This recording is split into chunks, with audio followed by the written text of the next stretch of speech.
C'est bon. Bonjour à toutes et bonjour à tous. Écoutez, je suis ravie de vous retrouver dans le cadre de nos échanges entrepreneuriat dans cette période un petit peu tumultueuse, cette période de confinement. Donc je commence déjà à vous adresser en fait toutes les attentes qu'on a par rapport à votre comportement responsable, c'est-à-dire de rester confiné chez vous et de respecter les gestes barrières qui vous sont indiqués régulièrement, à savoir la distanciation de au moins 1,50 m, à savoir de bien tousser dans votre coude, à savoir de ne plus serrer la main ni embrasser, à savoir de vous laver les mains très régulièrement dans la journée. Donc ce sont des comportements responsables qui nous permettront en fait de vaincre ou en tout cas de faire fuir le plus vite possible en fait ce virus de Covid-19 en ces périodes difficiles. Donc vraiment on compte tous sur vous pour que chacun puisse appliquer ces règles-là qui sont contraignantes mais qui vont nous sauver la vie. Alors il vaut mieux être un peu contrarié mais avoir la vie sauve et celle de ses proches plutôt que de vivre de manière inconséquente et puis demain avoir à pleurer des morts. Donc vraiment, je compte sur vous pour rester confinés et respecter tous les gestes barrières. C'est difficile, mais tenons le coup. Bientôt, on sera en fait soulagé grâce à vos comportements notamment. Alors, donc on parlait donc en préalable de confinement. Et qui dit confinement, dit période justement où on a du mal à sortir, où on ne peut même pas sortir, voire très difficilement sortir de chez soi. Mais c'est aussi un moment, je trouve, pour pouvoir en fait réfléchir, se poser sur notre vie quotidienne, se poser sur nos projets, se poser même d'abord sur qui nous sommes, comment est-ce qu'on fonctionne et surtout, comment est-ce qu'on peut améliorer sa manière de fonctionner.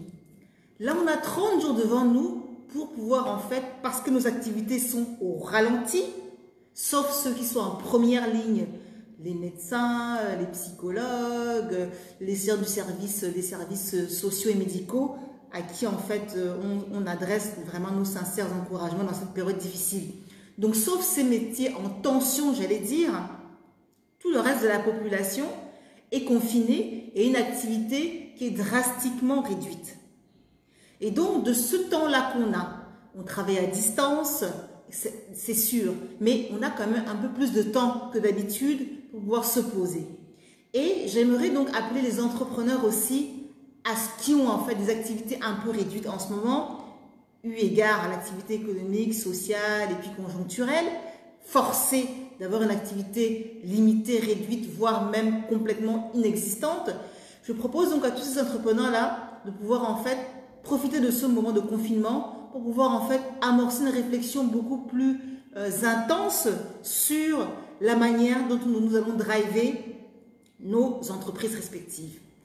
Alors, un entrepreneur, c'est quelqu'un qui ne baisse pas les bras. Et on en a parlé déjà. Un entrepreneur, c'est quelqu'un qui agit. C'est quelqu'un qui, devant un obstacle, regarde l'obstacle, analyse l'obstacle et se pose la question de savoir si cet obstacle-là m'empêche d'atteindre mon objectif, comment je vais faire pour surmonter l'obstacle, pour contourner l'obstacle ou même profiter de cet obstacle-là pour voir si cet obstacle n'est pas en soi une opportunité pour mon activité économique ou pour moi-même, pour améliorer mon apprentissage personnel. Donc un obstacle, ce n'est pas toujours une fatalité. Un obstacle, ce n'est pas toujours un élément qui est là pour contrarier nos plans et devant lequel on va s'asseoir, pleurer. Un obstacle, ce n'est pas que un gros inconvénient.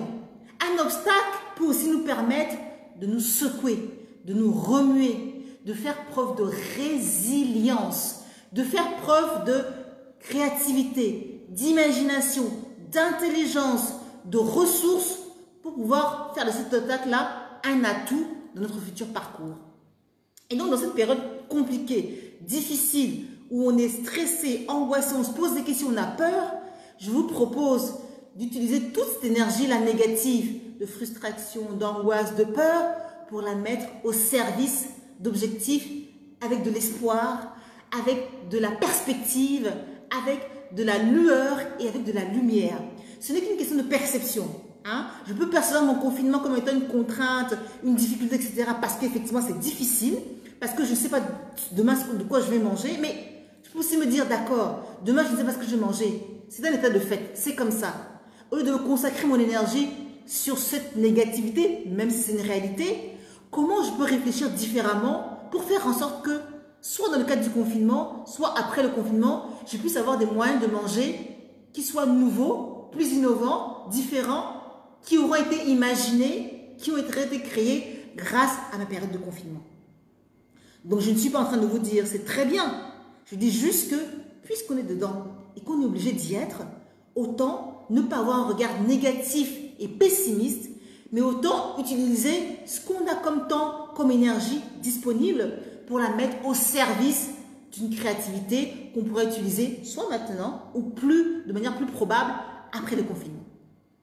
Donc, chers entrepreneurs, je voudrais qu'on aborde comment est-ce que pendant ce confinement-là, on peut, autant que faire se peut, je sais que c'est très compliqué, mais autant que faire se peut, arriver en fait à tirer nos marrons du feu. C'est-à-dire en fait à voir comment est-ce qu'on peut utiliser ce temps-là pour avancer de manière douce et délicate dans nos processus respectifs entrepreneuriaux. Alors, je voulais vous parler un petit peu justement de entreprendre dans le confinement. La première des choses que je voudrais aborder avec vous, c'est de voir ensemble comment est-ce qu'on peut utiliser cette période de confinement pour pouvoir confirmer, valider notre disposition entrepreneuriale.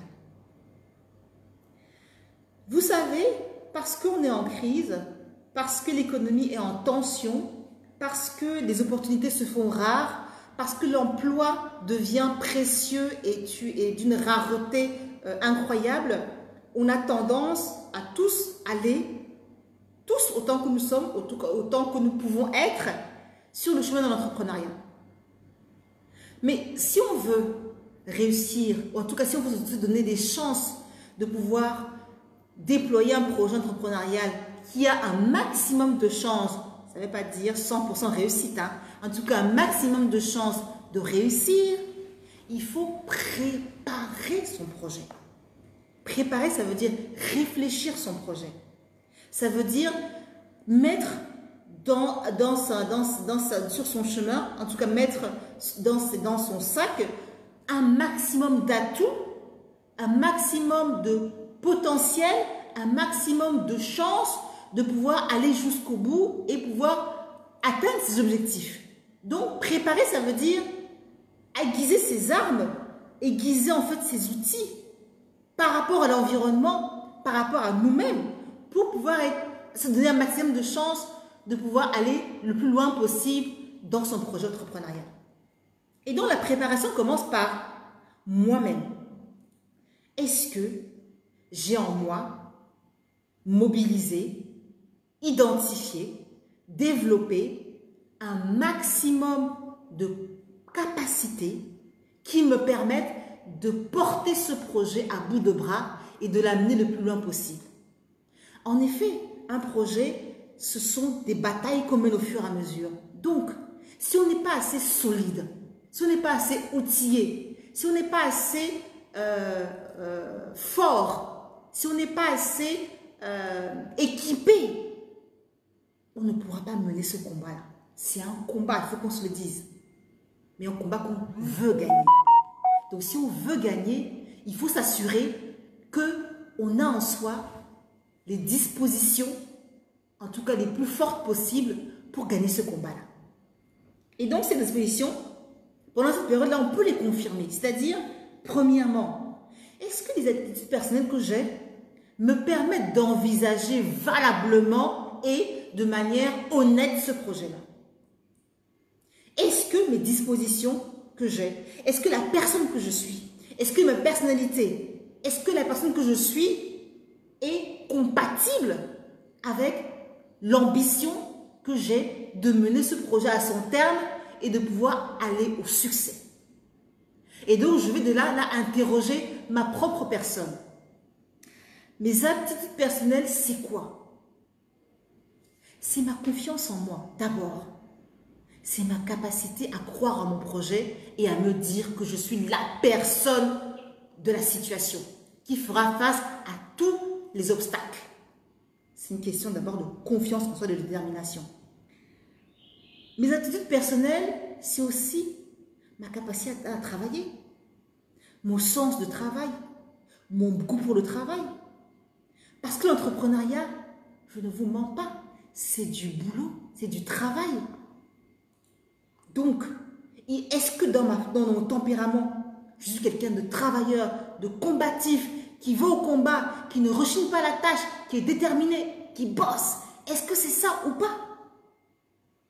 Dans les attitudes personnelles, il y a aussi mon dynamisme. Est-ce que je suis quelqu'un de dynamique? Quelqu'un qui a, comme on dit, la rage. C'est-à-dire qui a envie de réussir et qui va se donner les moyens de réussir et les sacrifices qu'il faut. Ça va peut-être me demander de temps en temps de consacrer un peu moins de temps à ma famille. Ça va peut-être me demander de temps en temps de consacrer un peu moins de temps à mes loisirs. Ça va me demander aussi peut-être de temps en temps de consacrer un peu moins de temps à mes hobbies. Est-ce que je suis prête? Est-ce que je suis prêt à faire cet effort-là, à faire ce sacrifice-là? Si ce n'est pas la peine, on se met de côté, on n'est pas encore prêt. Donc, la question des attitudes personnelles, c'est est-ce que, par rapport à tout ce que va me demander le fait de gérer ce projet entrepreneurial, est-ce que moi, je suis prête ou est-ce que je suis prête? Si je ne suis pas prête, je me prépare d'abord avant d'y arriver. Et se préparer, ça va me prendre du temps. Si je ne suis pas assez travailleuse, ça va me supposer de pouvoir travailler ma motivation, mon engagement. Et comment je travaille ça? En me donnant tous les jours une petite tâche à faire que je vais exécuter. Là, on a la période de confinement.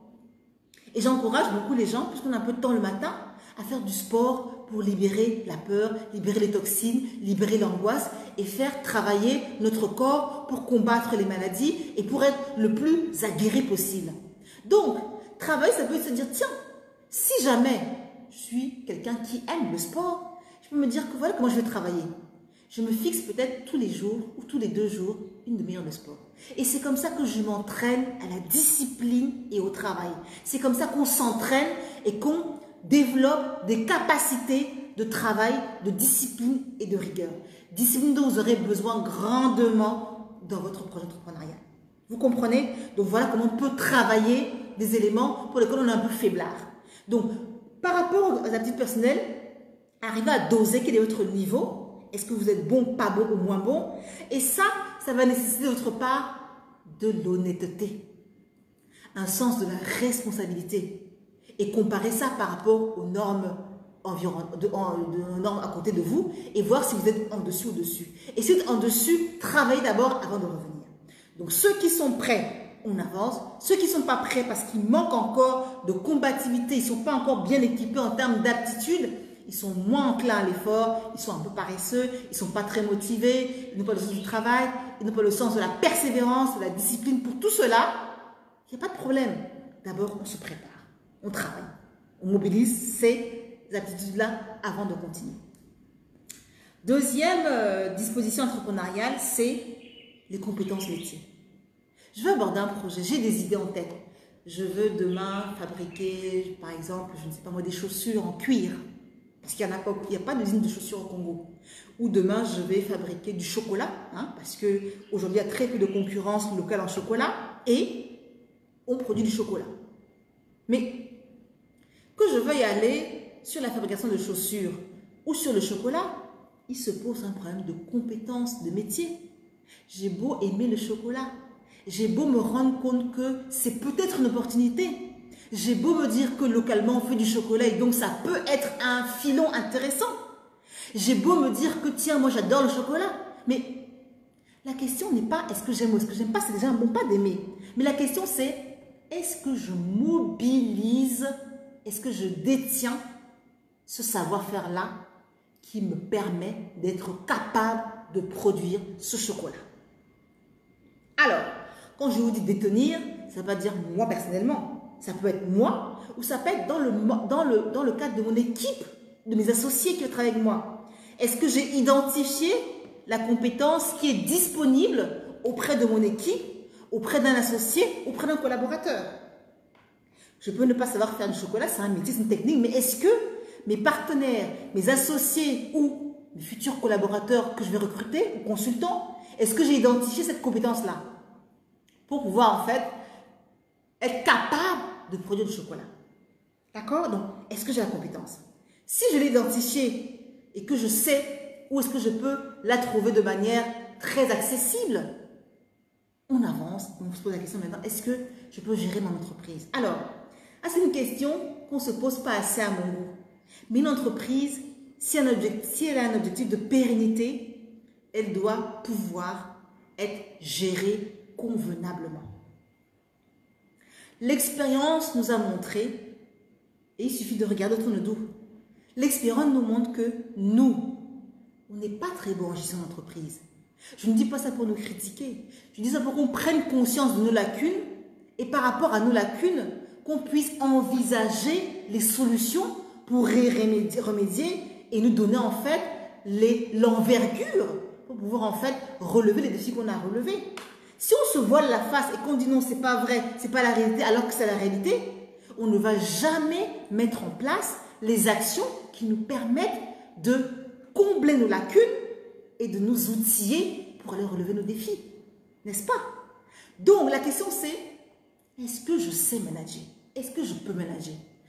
Avec ma petite expérience de consultance et de coaching auprès de PME au Congo, je peux vous assurer que moins de la moitié des PME du Congo ont les reins assez solides en termes de gestion d'entreprise. Donc, le problème, ce n'est pas le constat. Le problème, c'est comment est-ce que j'utilise ce constat-là pour remédier au dysfonctionnement et au problème de gestion. Donc, si je considère que je manque de compétences de gestion, et comment je peux le savoir? Si je gère mal, ne serait-ce que mon budget à la maison. Tout le monde a une maison, un foyer, même si on est étudiant, on a un budget par mois à gérer. 1000 francs, 2000 francs, 500 francs, peu importe le montant. Ce n'est pas le montant qui importe, c'est votre discipline budgétaire qui est intéressante. Comment vous gérez ce budget-là? Est-ce que vous avez tendance à finir l'argent avant l'échéance? Si vous avez un budget mensuel, est-ce que le 15 du mois vous êtes toujours de l'argent, mais vous n'avez plus rien dans votre poche? Ça vous donne une grande indication de votre capacité à gérer un budget et à gérer justement de l'argent. Est-ce que vous êtes capable enfin de faire des économies? C'est-à-dire de vous dire j'ai 100 francs pour la journée, mais je vais tout faire pour dépenser que 90 francs. Est-ce que vous êtes capable de faire ça? Est-ce que vous êtes capable d'avoir 1000 francs en poche et ne pas céder à la tentation de vous acheter le moindre loisir sur votre passage ou de répondre à la moindre sollicitation sociale qu'on va vous demander? Est-ce que vous êtes capable de faire ça? Si à toutes ces questions-là, vous répondez par négative, ça veut dire que vous aussi, vous êtes peut-être concerné par le problème de gestion. Et dans ces cas-là, il y a beaucoup de structures actuelles qui peuvent vous aider, vous former, en tout cas vous renforcer vos aptitudes pour vous donner les capacités d'avoir des bons réflexes en gestion qui vous permettront de bien gérer les ressources que vous avez à votre disposition. Alors, qui peut vous aider? La chambre de commerce, vous avez plein de structures. La chambre de commerce de Pointe-Noire, de Brazzaville, qui a plein de structures de formation et d'accompagnement de TPE-PME. Vous avez la PNI. Vous avez le FODAM, une microfinance de la place qui peut vous aider. Vous avez aussi plein de petits cabinets qui peuvent vous aider. Donc, je vous invite juste à taper accompagnement TPE-PME au Congo. Vous allez voir tout ce qui va s'afficher comme structure qui peut vous aider. Vous avez aussi l'IECD, qui est un Mbungu, qui peut vous aider. Vous avez plein de cabinets qui peuvent vous aider. Donc, vraiment, ce ne sont pas les structures qui manquent. C'est juste la connaissance de ces structures-là qui pourront vous aider. Donc, voilà, je voulais aborder avec vous aujourd'hui. Je ne vais pas prendre beaucoup de votre temps. Ce qui est important, ce n'est pas autant ce que je dis, mais c'est votre aptitude à pouvoir en fait vous servir de ça pour aller cogiter, réfléchir à comment est-ce qu'on peut mettre ça en action. Ce qui est important, ce n'est pas la connaissance, mais c'est l'action pour pouvoir agir, progresser et acquérir de l'expérience et une vraie compétence par rapport à ce que j'ai dit. Donc, ce qui est important, ce n'est pas le blabla, mais c'est comment est-ce que vous intégrez ce que je vous ai dit pour vous approprier, tout on en a parlé, bien comprendre et surtout réfléchir à comment est-ce que vous allez, de votre côté à vous, mettre en route ce dont on a parlé aujourd'hui.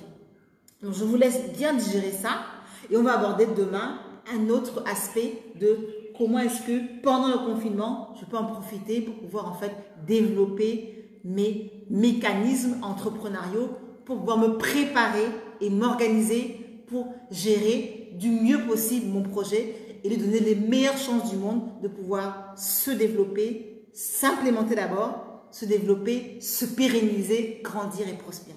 Je vous remercie infiniment de votre écoute. Je vous dis à très bientôt pour qu'on aborde le deuxième volet qu'il me tarde de pouvoir échanger avec vous. On en parlera donc jeudi prochain, même heure, même place. Je vous laisse en comptant sur vous pour respecter les gestes barrières, respecter le confinement, avoir un comportement responsable. Et à tous les étudiants de l'ESSIC, les bachelors, je vous adresse des salutations profondes et sincères et encourageantes. Et je vous félicite pour votre implication dans les cours à distance. Je vois qu'on a beaucoup d'enseignants qui sont impliqués. Je vous dis chapeau bas aux enseignants. Bravo à toute l'équipe pédagogique qui vraiment se mobilise pour faire en sorte que dans le cadre du confinement, l'e-learning soit vraiment une solution pour aider nos jeunes et nos étudiants à ne pas être cassés du processus d'apprentissage. Donc, merci infiniment à tous mes enseignants. Merci et bravo à tous. Et merci beaucoup à tous les étudiants de bachelor, prépa, BBA 1, BBA 2, BBA 3 qui se battent comme de vrais entrepreneurs pour pouvoir en fait accéder aux cours à distance, faire leurs devoirs, poser des questions. Donc, merci à tout le monde. Bon courage à vous. Ne lâchez rien du tout, on est sur la bonne voie et bon confinement. Respectez les gestes barrières. Merci beaucoup et à jeudi prochain avec beaucoup de plaisir.